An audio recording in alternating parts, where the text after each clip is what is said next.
नमस्कार बच्चों, आज मैं आपके सामने आरोह पाठ्य पुस्तक के गद्य खंड से श्रम विभाजन और जाति प्रथा नामक पाठ बताने जा रही हूँ, जो कि भीमराव अंबेडकर जी द्वारा लिखा गया है।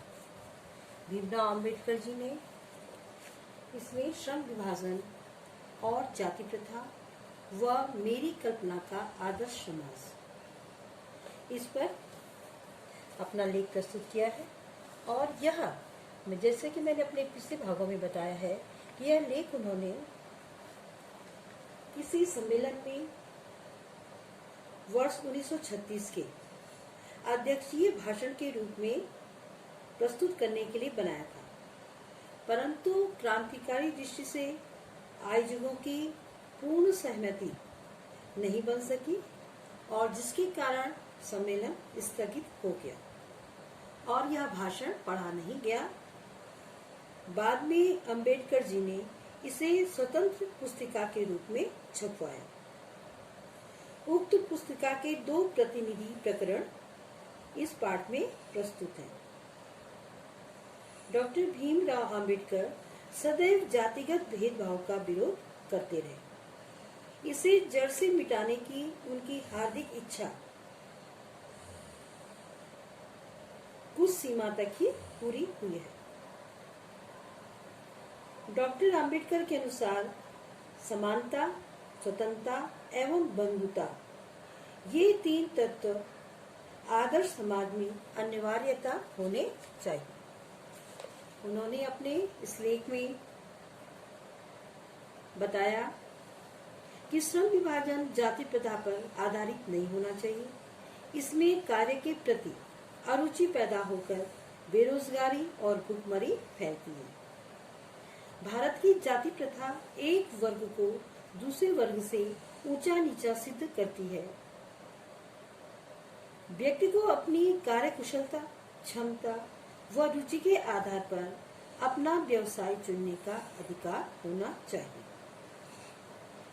उन्होंने इसी संबंध में अपने विचारों को बताया है कि जाति प्रथा का सिद्धांत दूषित है, क्योंकि वह मनुष्य की क्षमता पर आधारित पेशा उसे नहीं देता। जो मनुष्य की क्षमता होती है उसके आधार पर उसे पेशा नहीं देता। जातिवाद को आर्थिक समस्या से अधिक हानिकारक बताया है। मनुष्य की क्षमता शारीरिक वंश, परंपरा, सामाजिक उत्तराधिकार और मनुष्य के अपने प्रयत्न पर निर्भर करती है। बच्चों, आगे उन्होंने कहा है कि समाज को 2 श्रेणियों में नहीं बांटा जा सकता। राजनीतिज्ञों को अपने व्यवहार में व्यवहारिक सिद्धांत अर्थात समान व्यवहार के सिद्धांत को अपनाना होगा। समता जाति, धर्म, संप्रदाय, वर्ग से ऊपर उठकर मानवता के प्रति समान व्यवहार है। अंबेडकर जी ने इसमें अपने विचार इस तरह से प्रस्तुत किए। बच्चों, अब मैं आपको इस पाठ में एक पैराग्राफ के आधार पर प्रश्नोत्तर बताऊंगी, जो कि परीक्षा में आता है और परीक्षा में इसमें अर्थ ग्रहण संबंधी प्रश्न आते हैं।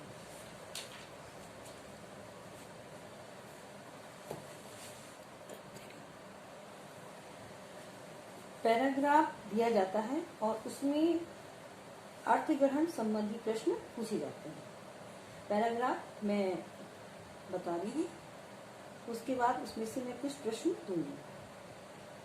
श्रम विभाजन की दृष्टि से भी जाति प्रथा गंभीर दोषों से मुक्त है। जाति प्रथा का श्रम विभाजन मनुष्य की स्वेच्छा पर निर्भर नहीं रहता। मनुष्य की व्यक्तिगत भावना तथा व्यक्तिगत रुचि का इसमें कोई स्थान अथवा महत्व नहीं रहता। पूर्व लेख ही इसका आधार है। इस आधार पर हमें यह स्वीकार करना पड़ेगा कि आज के उद्योगों में गरीबी और उत्पीड़न इतनी बड़ी समस्या नहीं जितनी यह कि बहुत से लोग निर्धारित कार्य को अरुचि के साथ केवल विवशतावश करते हैं। ऐसी स्थिति स्वभावतः मनुष्य को दुर्भावना से ग्रस्त रहकर टालू काम करने और कम काम करने के लिए प्रेरित करती है। ऐसी स्थिति में जहाँ काम करने वालों का न दिल लगता हो न दिमाग, कोई कुशलता कैसे प्राप्त की जा सकती है। अतः यह निर्विवाद रूप से सिद्ध हो जाता है कि आर्थिक पहलू से भी जाति प्रथा हानिकारक प्रथा है, क्योंकि यह मनुष्य की स्वाभाविक प्रेरणा, रुचि व आत्मशक्ति को दबाकर उन्हें स्वाभाविक नियमों में जकड़कर निष्क्रिय बना देती है।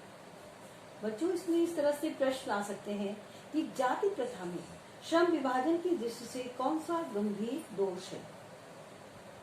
तो जाति प्रथा के आधार पर किया गया श्रम विभाजन मनुष्य की व्यक्तिगत रुचि, व्यक्तिगत क्षमता एवं कुशलता को कोई महत्व नहीं देता। जाति प्रथा में यह दोष सबसे गंभीर माना गया है। प्रश्न दूसरा है कि उद्योगों में सबसे बड़ी समस्या क्या है। आप इसका उत्तर इस प्रकार लिख सकते हैं कि लेखक के अनुसार उद्योगों में गरीबी और उत्पीड़न से भी अधिक बड़ी समस्या यह है कि लोग अपने लिए निर्धारित कार्य को अरुचि के साथ केवल व्यवस्था के कारण पूरा करते हैं। तीसरा प्रश्न, आर्थिक पहलू से भी अधिक हानिकारक कौन सी समस्या है। इसका उत्तर इस प्रकार से होगा कि आर्थिक असमानता से अधिक हानिकारक जाति प्रथा को माना गया है, क्योंकि यह मनुष्य की स्वाभाविक प्रेरणा, रुचि और आत्मशक्ति को दबाकर उन्हें अस्वाभाविक नियमों से जकड़कर निष्क्रिय बना देती है।